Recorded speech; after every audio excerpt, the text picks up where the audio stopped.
This is Jeremy Harrelson with a bench press challenge. This is day 15. We'll be doing incline press to try to work on my absolute strength. That's the maximum amount of weight I can do for one repetition. Now, the incline press improves your absolute strength. It works on your upper pecs, your shoulders, your triceps, your arms. This is all around good movement.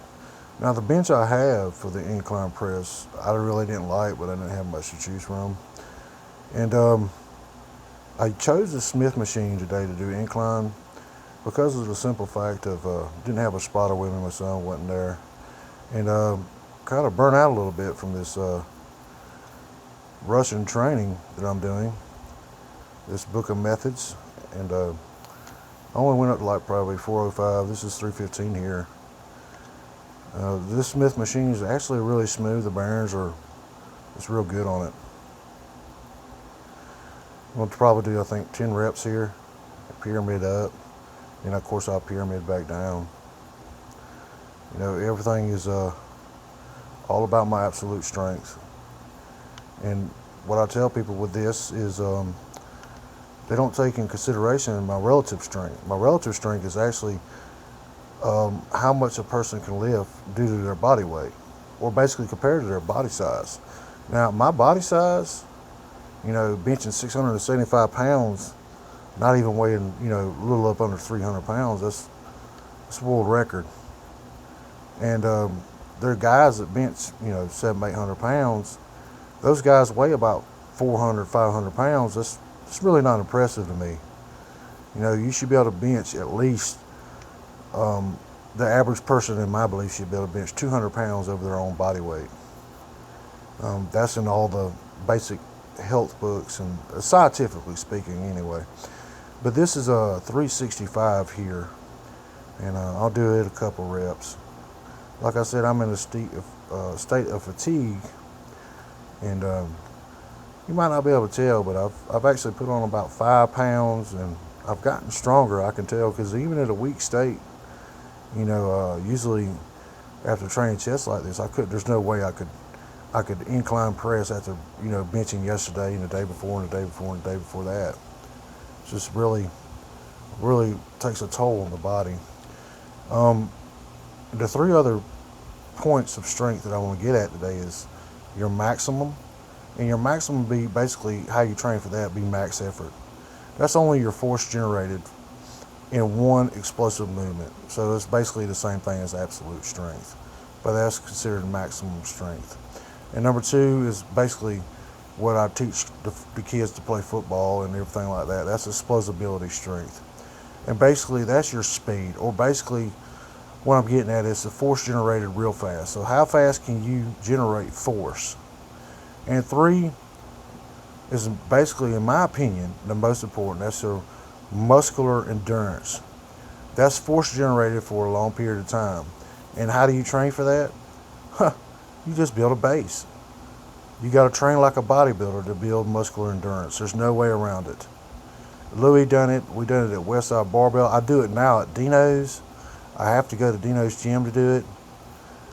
You have to train like a bodybuilder to build muscular endurance, or flat out you're just not going to be able to go. You're not going to be able to lift weights for a long period of time, and in my opinion, you're not going to be able to lift weights for a longevity. And what I mean by that is when you get older, you're not going to be worth a damn.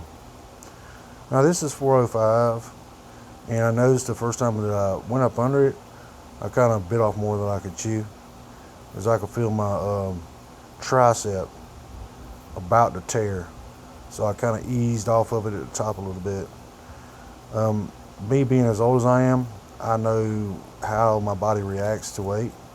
So I can feel an injury probably 10 seconds before it's going to happen, so I can back off. And that's why I recommend sometimes you do need a spotter. You know, but I've never really trained like this. And all this training method I'm doing is basically to build me up to the end of this month, where all the Russians, and you can look at this up, all the Russians go 6 sets, 2 reps at 80% the first 3 weeks. And that's what I'm building up to. You got to build up to that. You just can't jump right into that and that be successful. And and make it where you can max out 75 pounds added to your already maximum effort or your max effort.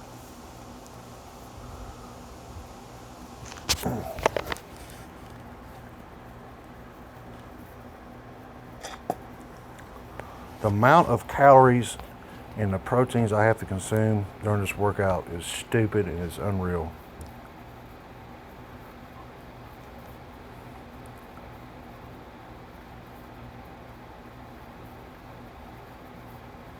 Just me turning the weight and bringing it off was gruesome. See, I hesitated right there in the middle because I could feel it. So what I did was I adjusted my body and I pushed more with my biceps and my chest and backed off my triceps. As the more you train, the more you get to know your body. I've actually had to do that in a powerlifting meet before. I still won. I come in first. The guy behind me, he deadlifted I think 505, and I pulled 605. Of course, then that was before I had my back injury and I was in hell of a shape. But still, my size 605 is not really a good deadlift. So most of the guys there were big benchers and good squatters. I still beat them in bench. I got tired in squat. The little short guy, I think he squatted at 700. I got up under 700 and I got it down. I went back up. Felt like I wasn't going to go no heavier than that. If you ever pay attention when I incline bench press, I change my grip. It's a half an inch, quarter of an inch. It's never really the same grip.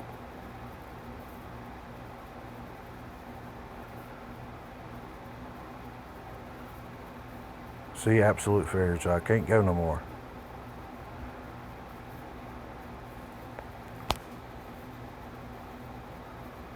It's back down to 315 already.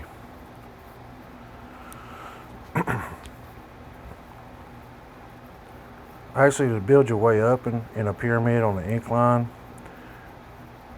that's good. But where you get most of your strength from is where you're exhausted on the way down. What goes up must come down.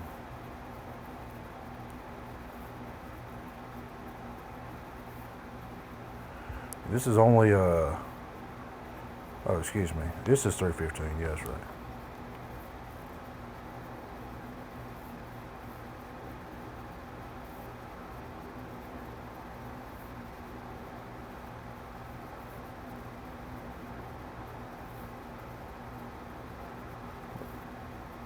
A minute ago it was 365. Only a couple reps there.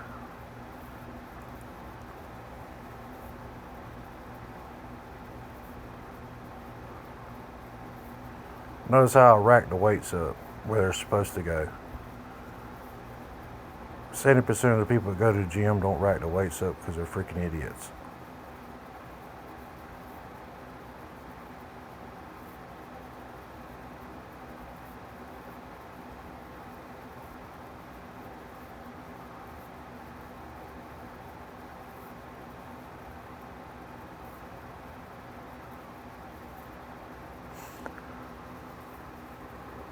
Believe it or believe it not, with this workout, my regular routine, I've actually gained 1.5 inches in my biceps.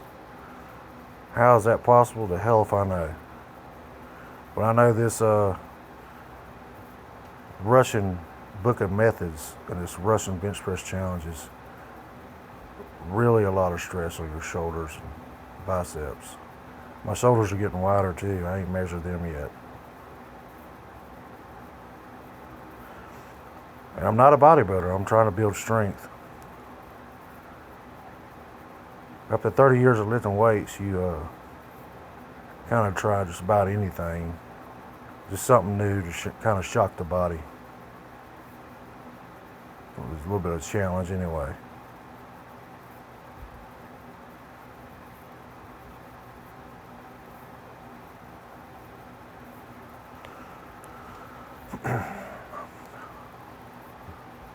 Now this method I'm going to do on my last set, I recommend everybody doing this regardless if you're a bodybuilder or powerlifter. Kind of full range of motion, real smooth. Between each little set rep I do here, I'll change my grip. So I'll go a little closer inside.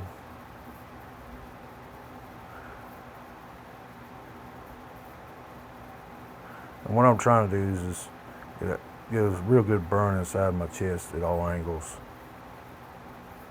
Even though I have to lift them with chest tomorrow, it's kind of defeats the purpose if you just are not exhausted. This has been Jeremy House with Monster Training. Thanks for watching.